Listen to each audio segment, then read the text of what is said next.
Hey folks, welcome back to the TractorFella channel, where we're currently in a state of terror. On today's episode, oh man, we're going to attempt to thread the needle and send this tree tumbling down in that direction. Here in our location, we've been experiencing some significant thunderstorms with extremely high wind speeds, and that tree has been dying for a long time, and it's, well, very dead at this point. So I did a practice run yesterday. I watched probably a good solid hour of people like John from Farmcraft and other folks who know what they're doing to get a better idea of how to properly cut a tree down. I was successful. This one was pretty big too, but good news. I was able to thread the needle, went right down where I aimed it, and so I'm feeling a little bit more confident. The biggest thing I learned, which I probably shouldn't even tell you about because you're going to laugh at me, is that this line here on the top is an aiming line. It essentially, you use it to line up where you want the tree to fall, get your angle where you want to go, and cut and pray. So anyway, let's cue some uplifting music and hyperlapse this chainsaw chain sharpening.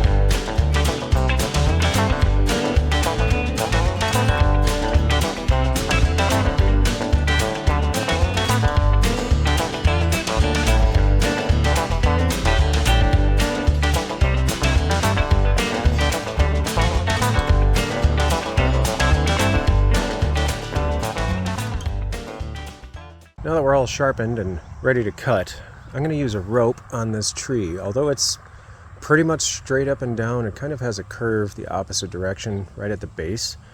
So we're just going to add some extra safety and security.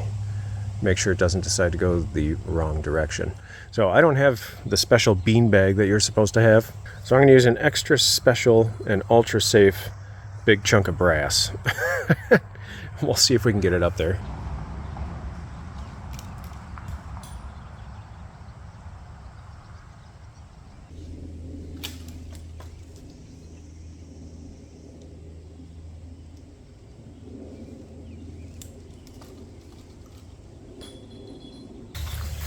Yeah, so this rope's not going to work. It's too sticky. Those frickin' pine branches are too grippy. It's like Velcro. Okay, round two. I have, I don't want to call it plastic, but it's like a more slippery type rope. We'll try this out.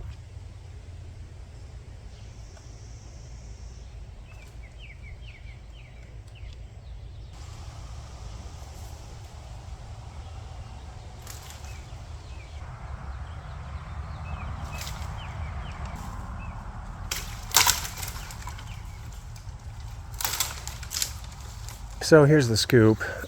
Because this has 650,000 branches on it, every time I got it up over where I wanted it, I can't bring the rope around one side, bring the rope around the other side, and create the slip knot I needed to get it as high as I wanted it to. Basically all that means is this may not do a whole lot, but we'll just put a little extra tension on it and hope for the best. So this little guy is in perfect line with our tree. So I have a heavy duty chain and a come along. Let's get it attached.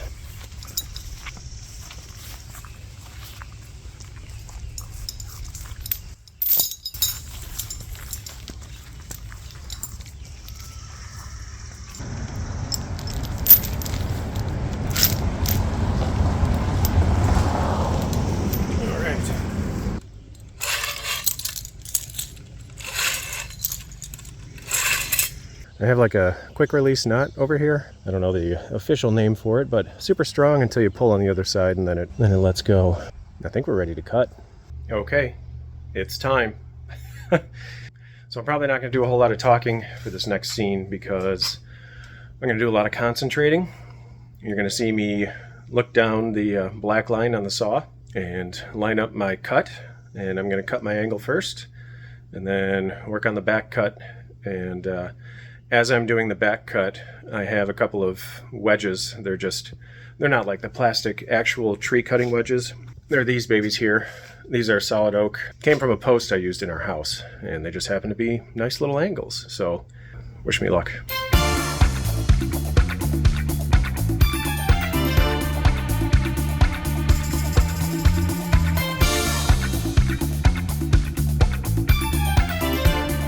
I'm going to set you up back here where it's safe-ish.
red face, high blood pressure. Pulse, it's got to be 130, 140 right now. Yes. All right, folks, we're going to try the 028 Wood Boss. This was my dad's. This is the one I've been having issues with the oiler. I just took the cover off. The bar oil hole is clear. Let's fire it up. Let's do some limbing with it. Funny enough, this part probably weighs more, but when you're not carrying around a 20-inch bar, it makes a little difference. So don't do that.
Of course, phone died. Sorry, I know I look really good right now. Got all the limbs taken care of, except for the ones on the bottom that are holding the tree up, because it makes it super convenient to buck the tree when it's off the ground. So let's go do some buckage. I have a different recording device that we can use for now, but yeah, see you in a bit. Here we go.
Let's have a little fun.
my wife found me a 4-leaf clover. So I put it inside my little brass chucker. But if you were wondering, I realized I had an unused axe head. So that's what I ended up using for my wedge, and it worked really well. Really well. Also, for whatever reason, the 028 is oiling really well today. I don't know. I think I'm just going to keep it as my limbing saw, because I'm thinking it just doesn't like being worked hard anymore. It's had a rough life. A very productive life, but slightly rough. And then the 362, what a sweetheart. All right, so I think I'm going to try something I haven't tried before, because this stump is so huge. I think we're going to rip it down the middle and then take the two halves as we go.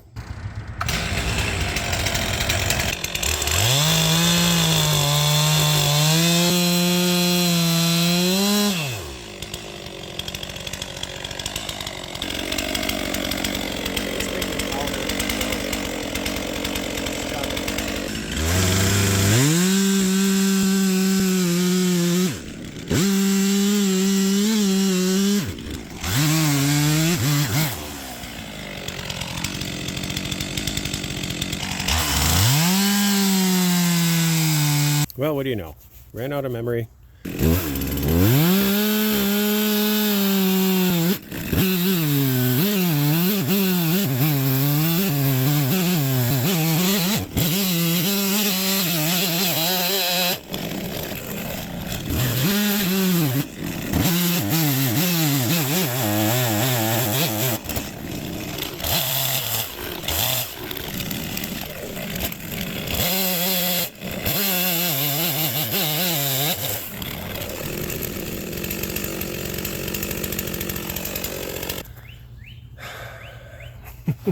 All right, folks, I don't think the cleanup is that exciting. Maybe this video wasn't exciting. Here comes a car. I have to pretend I'm not actually talking to a camera because it's embarrassing.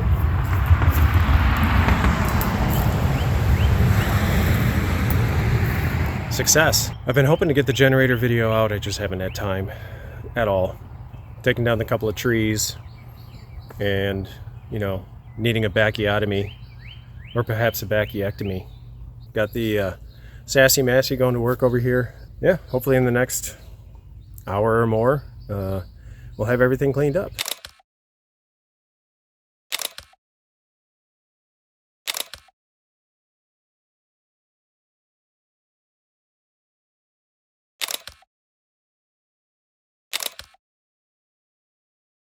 All right, thanks for tuning in, and hopefully very soon you'll see the generator. It's been a bit of a challenge, to say the least. So we will see you next time right here on the Tractor Fella channel. Peace.